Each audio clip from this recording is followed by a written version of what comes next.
JDS ಸಮಾವೇಶದಲ್ಲಿ H D Kumaraswamy ಮಾತನಾಡ್ತಾ ಇದ್ದಾರೆ, ನೋಡೋಣ. ಇವತ್ತಿನ ಈ ಒಂದು ಕಾರ್ಯಕ್ರಮ ಬೆಂಗಳೂರು ನಗರದ ನಾಗರಿಕರಿಗೆ ಮತ್ತು ಬೆಂಗಳೂರು ನಗರದ ನನ್ನ ಕಾರ್ಯಕರ್ತ ಬಂಧುಗಳಿಗೆ ಸೀಮಿತವಾದಂತಹ ಕಾರ್ಯಕ್ರಮ ಇದು. ದೂರದ ಆ ಭಾಗದಲ್ಲಿರ್ತಕ್ಕಂಥ KR ಪುರ ಇರಬಹುದು, ಪುಲಕೇಶಿ ನಗರ ಇರಬಹುದು, ಯಲಹಂಕ ಇರಬಹುದು,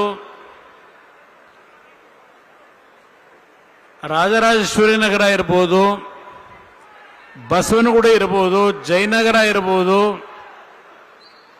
ಬೆಂಗಳೂರು ದಕ್ಷಿಣ ವಿಧಾನಸಭಾ ಕ್ಷೇತ್ರ ಇರಬಹುದು. ಹೀಗೆ ನಾನು ಎಲ್ಲ ವಿಧಾನಸಭಾ ಕ್ಷೇತ್ರಗಳ ಹೆಸರನ್ನ ಹೇಳಲಿಕ್ಕೆ ಹೋಗೋದಿಲ್ಲ. ಈಗಾಗಲೇ ಬಹಳ ಸಮಯ ಆಗಿದೆ. ನಮ್ಮ ಪಕ್ಷದ ಮುಖಂಡರುಗಳು, ಕಾರ್ಯಕರ್ತರು ನಾವು ಶ್ರಮಪಟ್ಟು ಎದ್ದರೆ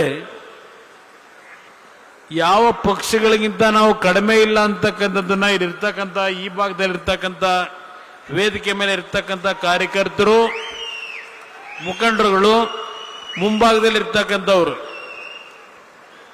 ನಿಮ್ಮೆಲ್ಲರ ಒಂದು ಸಂಘಟನೆ ಯಾವ ರೀತಿ ಇದೆ ಅಂತಕ್ಕಂಥದ್ದು ಇವತ್ತು ಜಾತ್ಯತೀತ ಜನತಾದಳ ಬೆಂಗಳೂರು ನಗರದಲ್ಲೂ ಸದೃಢವಾಗಿ ಬೆಳೆಸಲಿಕ್ಕೆ ನಾವು ಕಾರ್ಯಕರ್ತರು ತಯಾರಾಗಿದ್ದೇವೆ ಅಂತಕ್ಕಂಥ ಸಂದೇಶ ಈ ಕಾರ್ಯಕ್ರಮದಲ್ಲಿ ನೀವು ನೀಡಿದ್ದೀರಿ. ಪ್ರಥಮವಾಗಿ ನಿಮ್ಮೆಲ್ಲರಿಗೆ ನನ್ನ ಗೌರವಪೂರ್ವಕವಾದಂಥ ಈ ಕಾರ್ಯಕ್ರಮದಲ್ಲಿ ಪ್ರತಿಯೊಬ್ಬರ ಹೆಸರನ್ನ ನಾನು ಹೇಳಲಿಕ್ಕೆ ಹೋಗೋದಿಲ್ಲ. ಆದರೆ ನೀವೆಲ್ಲ ನನ್ನ ಹೃದಯದಲ್ಲಿದ್ದೀರಿ ಅಂತಕ್ಕಂಥದ್ದನ್ನ ನಮ್ಮ ಎಲ್ಲ ನಾಯಕರುಗಳು ಇವತ್ತು ನಿಮ್ಮ ಮನಸ್ಸಿನಲ್ಲಿ ಆ ಭಾವನೆ ಇರಬೇಕು ಅಂತಕ್ಕಂಥದ್ದು ನನ್ನ ಅಭಿಪ್ರಾಯ. ಇವತ್ತಿನ ಈ ಒಂದು ಕಾರ್ಯಕ್ರಮ ಬಹುಶಃ ಒಂದು ಅದ್ಭುತವಾದಂಥ ಕಾರ್ಯಕ್ರಮವನ್ನು ನೀವೆಲ್ಲ ಸೇರಿ ಮಾಡಿದ್ದೀರಿ. ವೇದಿಕೆ ಮೇಲೆ ನಮ್ಮ ರಾಷ್ಟ್ರೀಯ ಅಧ್ಯಕ್ಷರು ಇದೀಗ ತಾನೇ ನಿಮ್ಮೆಲ್ಲರನ್ನು ಉದ್ದೇಶಿಸಿ ಮಾತನಾಡಿದ್ದಾರೆ. ಅದೇ ರೀತಿಯಲ್ಲಿ ನಿಖಿಲ್ ಕುಮಾರಸ್ವಾಮಿ ಅವರು ಸಹ ಬೆಂಗಳೂರು ನಗರದಲ್ಲಿ ಹಿಂದೆ ನಡೆದಂತ ಒಂದು ಅಭಿವೃದ್ಧಿ ಕಾರ್ಯಕ್ರಮಗಳಿರ್ಬೋದು, ಜನತಾದಳದಿಂದ, ಸನ್ಮಾನ್ಯ ದೇವೇಗೌಡರಿಂದ, ಹಾಗೂ ಈಗಿನ ಒಂದು ಅಕ್ರಮಗಳೇನಿದ್ದಾವೆ ಸುದೀರ್ಘವಾಗಿ ಎಲ್ಲ ವಿಷಯವನ್ನ ಪ್ರಸ್ತಾಪ ಮಾಡಿದ್ದಾರೆ. ನನ್ನ ಎಲ್ಲ ವೇದಿಕೆ ಮೇಲೆ ಉಪಸ್ಥಿತಕ್ಕಂಥ ಬೆಂಗಳೂರು ನಗರದ 5 GBA ವ್ಯಾಪ್ತಿಯ ನಾಯಕತ್ವ ಏನು ಕೊಟ್ಟಿದ್ದೇವೆ ಮತ್ತು ವಿಧಾನಸಭಾ ಕ್ಷೇತ್ರಗಳಲ್ಲಿ ಯಾವ ಒಂದು ಜವಾಬ್ದಾರಿಯನ್ನು ನಿಮ್ಮಗಳಿಗೆ ಕೊಟ್ಟಿದ್ದೇವೆ, ನಿಮ್ಮಲ್ಲಿ ಕೈ ಜೋಡಿಸಿ ಮನವಿ ಮಾಡ್ತಕ್ಕಂಥದ್ದು, ನಾವು ಹಿಂದೆ ಮಾಡಿರತಕ್ಕಂಥ ಕಾರ್ಯಕ್ರಮಗಳು ಒಂದು ಭಾಗ, ಮುಂದೆ ನಾವು ಈ ಒಂದು ಬೆಂಗಳೂರು ನಗರವನ್ನ ಈ ದುಸ್ಥಿತಿಗೆ ತಂದಿರತಕ್ಕಂಥ ಹಲವಾರು ಪಕ್ಷಗಳ ನಾಯಕರುಗಳ ನಡವಳಿಕೆಗಳೇನಿದೆ ಇದನ್ನು ಸರಿಪಡಿಸಲಿಕ್ಕೆ, ಬೆಂಗಳೂರು ನಗರದ ಸಮಸ್ಯೆಗಳಿಗೆ ಪರಿಹಾರ ಜಾತ್ಯತೀತ ಜನತಾದಳ ಅನಿವಾರ್ಯ ಅಂತಕ್ಕಂಥ ವಿಷಯವನ್ನ ಮನೆ ಮನೆಗೆ ಮುಟ್ಟಿಸ್ತಕ್ಕಂಥ ಕೆಲಸವನ್ನ ನಮ್ಮ ಕಾರ್ಯಕರ್ತರು ನೀವು ಮಾಡಿದರೆ ಮತ್ತೊಮ್ಮೆ ಜನತಾದಳ ಬೆಂಗಳೂರು ನಗರದಿಂದಲೇ ಇವತ್ತು ಸಂದೇಶವನ್ನು ಕೊಡಲಿಕ್ಕೆ ಸಾಧ್ಯ ಇದೆ. ಇವತ್ತು ಈಗಿನ ಸರ್ಕಾರ GBA ಚುನಾವಣೆ ನಡೆಸ್ತಾರೋ ಇಲ್ವೋ ಗೊತ್ತಿಲ್ಲ ನನಗೆ. ಆದರೂ ಸಹ ನಮ್ಮ ಕಾರ್ಯಕರ್ತರು, ನಮ್ಮ ಮುಖಂಡರು 25ನೇ ಬೆಳ್ಳಿ ಹಬ್ಬದ ಒಂದು ಸುಸಂದರ್ಭ ಮತ್ತು ಮುಂದಿನ GBA ಚುನಾವಣೆಗೆ ನಾವು ಸದೃಢವಾಗಬೇಕು ಅಂತ ಹೇಳಿ ಇವತ್ತು ಇಷ್ಟೊಂದು ಯಶಸ್ವಿಯಾಗಿ ಕಾರ್ಯಕ್ರಮ ಏನು ಮಾಡಿದ್ದೀರಿ, ನಾನು ನಿಮ್ಮಗಳ ಗಮನಕ್ಕೆ ತರತಕ್ಕಂಥದ್ದು, ಅದರ ಜೊತೆಗೆ ನನ್ನ ಮಾಧ್ಯಮದ ಸ್ನೇಹಿತರಿದ್ದೀರಿ, ನಿಮ್ಮ ಮುಖಾಂತರ ಬೆಂಗಳೂರು ನಗರದ ನಾಗರಿಕರಿಗೆ ನಾನು ಮನವಿ ಮಾಡ್ತಕ್ಕಂಥದ್ದು, ಒಂದು ಬಾರಿ ಈ ನಾಡಿನಲ್ಲಿ ಕರ್ನಾಟಕ ನಾಡಿನ ಜನತೆ ಮತ್ತು ಬೆಂಗಳೂರು ನಗರದ ನಾಗರಿಕರು ಒಂದು ಅವಕಾಶವನ್ನು ಜಾತ್ಯತೀತ ಜನತಾದಳಕ್ಕೆ ನನ್ನ ನೇತೃತ್ವದಲ್ಲಿ ನೀವು ನೀಡಿ ಈ ಬೆಂಗಳೂರು ನಗರದ ಅಭಿವೃದ್ಧಿ ಅಷ್ಟೇ ಅಲ್ಲ, ಈ ನಾಡಿಗೆ ಆಗಿರ್ತಕ್ಕಂಥ ಒಂದು ರೀತಿಯ ಗ್ರಹಣಗಳನ್ನ ನಡೆಸಿದ್ದಾರೆ. ಆ ಗ್ರಹಣಗಳಿಗೆ ಮುಕ್ತಿಯನ್ನ ಕೊಡ್ತಕ್ಕಂಥದ್ದಕ್ಕೆ ಈ ಪಕ್ಷವನ್ನ ಒಂದು ಬಾರಿ ಪರೀಕ್ಷೆ ಮಾಡಿ ಅಂತ ಹೇಳಿ ನಾಡಿನ ಜನತೆಗೆ, ಬೆಂಗಳೂರು ನಗರದ ನಾಗರಿಕರಿಗೆ ಈ ವೇದಿಕೆ ಮುಖಾಂತರ ನಾನು ಮನವಿಯನ್ನು ಮಾಡ್ತಾ ಇದ್ದೇನೆ. ನಾನು 2 ಬಾರಿ ಮುಖ್ಯಮಂತ್ರಿ ಆಗಿದ್ದು ನಾಡಿನ 6.5 ಕೋಟಿ ಜನತೆ ಸಂಪೂರ್ಣ ಆಶೀರ್ವಾದ ಮಾಡಿ ಸ್ವತಂತ್ರವಾದ ಸರ್ಕಾರವನ್ನು ನಾನು ನಡೆಸಲಿಲ್ಲ, ಇನ್ನೊಬ್ಬರ ಹಂಗಿನಲ್ಲಿ ನಾನು ಸರ್ಕಾರ ನಡೆಸಿದೆ. 2006-7 ಬೆಂಗಳೂರು ನಗರದ ನಾಗರಿಕರಿಗೆ ಮನವಿ ಮಾಡ್ತೇನೆ, ನನ್ನ ಕಾರ್ಯಕರ್ತರಿಗೆ ನೆನಪಿಸ್ಕೊಡ್ತೇನೆ. ಇವತ್ತು ಯಾವೊಂದು ಮೆಟ್ರೋ ರೈಲಿನ ವ್ಯವಸ್ಥೆಗಳು ಈ ನಗರದಲ್ಲಿ ಈ ಮಟ್ಟಕ್ಕೆ ಆಗಬೇಕಾದರೆ ನೀವು ಬೆಳೆಸಿರ್ತಕ್ಕಂಥ ನಿಮ್ಮ ಮನೆಯ ಮಗನೋ ಅಣ್ಣನೋ ತಮ್ಮನೋ ಅಂತಕ್ಕಂಥ ಪ್ರೀತಿಯನ್ನು ಕೊಟ್ಟಿದ್ದೀರಿ. ಇದೇ ಕುಮಾರಸ್ವಾಮಿ ಮೊದಲನೆಯ 19 ಕಿಲೋಮೀಟರ್ಗೆ ಮನಮೋಹನ್ ಸಿಂಗ್ ಅವರನ್ನ ಆಹ್ವಾನ ನೀಡಿ ಕಾರ್ಯಕ್ರಮಕ್ಕೆ ಶಂಕುಸ್ಥಾಪನೆಯನ್ನು ನೆರವೇರಿಸಿದ್ದು.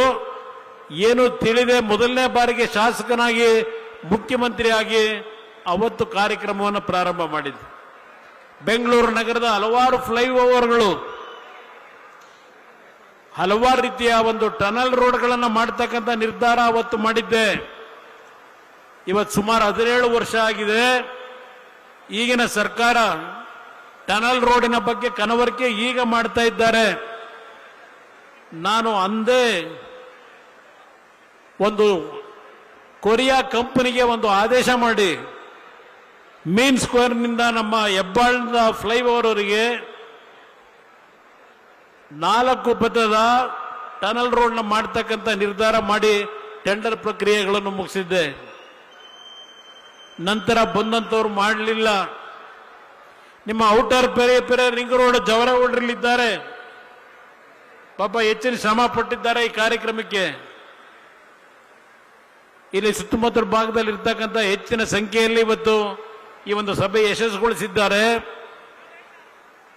ಅವತ್ತು ಔಟರ್ ಪೆರಿಫೆರಲ್ ರಿಂಗ್ ರೋಡ್ ಕೇವಲ 3,000 ಕೋಟಿ ವೆಚ್ಚದಲ್ಲಿ ಸಂಪೂರ್ಣ ಆಗ್ತಿತ್ತು ನಾನು ಅವತ್ತು ತೆಗೆದುಕೊಂಡಂತ ಒಂದು ಕಾರ್ಯಕ್ರಮದಿಂದ. ಇವತ್ತು 28,000 ಕೋಟಿ ಆಗುತ್ತೆ ಅಂತಕ್ಕಂಥದ್ದನ್ನ ಈಗಿನ ಸರ್ಕಾರ ಏನ್ ಹೇಳ್ತಾ ಇದೆ, ಬೆಂಗಳೂರಿನ ನಾಗರಿಕರು ಅರ್ಥ ಮಾಡ್ಕೋಬೇಕು ಅನ್ನೋದನ್ನ ನಮ್ಮ ಕಾರ್ಯಕರ್ತರು ಮನೆಗೆ ಹೋಗಿ ಹೇಳಿ. 9 TMC ನೀರು ಕಾವೇರಿಯಿಂದ ಕಾಂಗ್ರೆಸ್ ಸರ್ಕಾರ ಕೇಂದ್ರದಲ್ಲಿ ಅಧಿಕಾರದಲ್ಲಿ ಏನಿದ್ರು ಕೊಡ್ಲಿಕ್ಕೆ ತಯಾರಾಗಿರಲಿಲ್ಲ. ದೇವೇಗೌಡರನ್ನ ಪ್ರಧಾನಮಂತ್ರಿ ಮಾಡಿ ಕನ್ನಡಿಗರು ಏನು ಕಳಿಸಿದ್ರು, 9 TMC ನೀರನ್ನ ಕೊಟ್ಟ ಪ್ರತಿಫಲ ನಿಖಿಲ್ ಕುಮಾರಸ್ವಾಮಿ ಅವರಿಗೆ ಹೇಳ್ತಾ ಇದ್ರಲ್ಲ 4ನೇ ಅಂತ. ಇವತ್ತು ಬೆಂಗಳೂರಿನ ಹಲವಾರು ಭಾಗದಲ್ಲಿ ಕಾವೇರಿ ನೀರು ಕುಡಿತಾ ಇದ್ರೆ ಅದಕ್ಕೆ ಕಾರಣ ದೇವೇಗೌಡರು. ಇವತ್ತು ನಾನು ಈ ಒಂದು ಬೆಂಗಳೂರು ನಗರದಲ್ಲಿ ಹಲವಾರು ಪ್ರದೇಶಕ್ಕೆ ಬಂದಿದ್ದೇನೆ. ನಾನಿವತ್ತು ಬೆಳಗ್ಗೆ ಬರಬೇಕಾದರೆ ಈ ಸಭೆಗೆ ಬಹುಶಃ ಪುರಕೇಶಿ ನಗರದ ಹೆಣ್ಣು ಮಕ್ಕಳು, ಒಂದು ಮಧ್ಯೆ ಸಮಾಜಕ್ಕೆ ಸೇರಿದಂತ ಹೆಣ್ಣು ಮಕ್ಕಳು ಪುಲಕೇಶಿ ನಗರದಿಂದ ಬಸ್ನಲ್ಲಿ ಬರ್ತಾ ಇದ್ದದನ್ನ ಈ ಕಾರ್ಯಕ್ರಮಕ್ಕೆ ಗಮನಿಸಿದೆ. ಆ ಭಾಗದಲ್ಲಿ ಇರ್ತಕ್ಕಂಥ ಆ ಜನರ ಕಷ್ಟಗಳಿಂದ ಬರೀ ಒಂದು ಉದಾಹರಣೆ ಕೊಡ್ತಾ ಇದ್ದೇನೆ. ಬ್ಯಾಟ್ರಾಯನ್ಪುರದಲ್ಲಿ ರಾಜ್ಯದ ಮಂತ್ರಿ ಇದ್ದಾರೆ, ಅವರ ಭಾಗದಲ್ಲಿ ಕೆಲವು ಬಡಾವಣೆಗಳು ಯಾವ ರೀತಿ ಇದೆ. ಇವತ್ತು ಮನೆಗಳಿಲ್ಲದೆ, ಒಳಚರಂಡಿಯ ವ್ಯವಸ್ಥೆಗಳಿಲ್ಲದೆ, ಕಸವನ್ನ ಕ್ಲೀನ್ ಮಾಡ್ತಕ್ಕಂಥ ಕಾರ್ಯಕ್ರಮದಲ್ಲೂ ಲೂಟಿ ಮಾಡ್ತಕ್ಕಂಥ ಈಗಿನ ಈ ಸರ್ಕಾರ ಎಷ್ಟು ಮನೆಗಳನ್ನು ಕೊಟ್ಟಿದ್ದಾರೆ ಬಡವರಿಗೆ. ಯಾವ ನಮ್ಮ ಒಂದು 2 ಭಾಗದಲ್ಲಿ ಮನೆಗಳನ್ನ ಒಡೆದರು. ಒಂದು ಕೋಗಿಲ ಗ್ರಾಮ, ಇನ್ನೊಂದು ನಮ್ಮ ಹಳೆ ಭಾಗ. ನಾನು ಬರ್ತಾ ಇದ್ದೆ ಆಗ ತಣಿಸಂದ್ರ ಭಾಗದಲ್ಲೂ ಮನೆಗಳನ್ನು ಏಕಾಏಕಿ ಒಡೆದರು. ಅವರು ಒಡೆದಂತ ಮನೆಗಳು ಯಾವ ಅಕ್ರಮಗಳ ಮುಖಾಂತರ ಸುಳ್ಳು ದಾಖಲೆಗಳನ್ನು ಸೃಷ್ಟಿ ಮಾಡಿ ದೊಡ್ಡ ದೊಡ್ಡ ಬಿಲ್ಡಿಂಗ್ಗಳು ಕಟ್ಟಿದ್ದಾರಲ್ಲ, ಅದನ್ನ ಅವರು ಒಡೆಯಲ್ಲ. ಯಾವುದೋ ಹಳ್ಳಿಗಳಿಂದ ಬಂದು ಒಂದು ಸಣ್ಣ ಸೂರನ ಬಹಳ ಕಷ್ಟಪಟ್ಟು ಬೆವರು ಸುರಿಸಿ ಒಂದು ಜಾಗ ಗುರ್ಸಿ ವಾಸ ಮಾಡತಕ್ಕಂಥ ಕುಟುಂಬಗಳನ್ನ ಬೀದಿಗೆ ತಂದ್ರಲ್ಲಪ್ಪ ಈ ಸರ್ಕಾರ. ಎಷ್ಟು ದಿವಸದಲ್ಲಿ ನನ್ನ ಮಾಧ್ಯಮದ ಸ್ನೇಹಿತರನ್ನು ಕೇಳ್ತೀನಿ, ಎಷ್ಟು ದಿನಗಳಲ್ಲಿ ಅವರಿಗೆ ಮನೆ ಕೊಡ್ತೀವಿ ಅಂತ ಮಾತು ಕೊಟ್ರಿ? ಚಳಿ ಒಂದು ಕಡೆ, ಮಳೆ, ಹಲವಾರು ಗರ್ಭಿಣಿ ಹೆಣ್ಣು ಮಕ್ಕಳು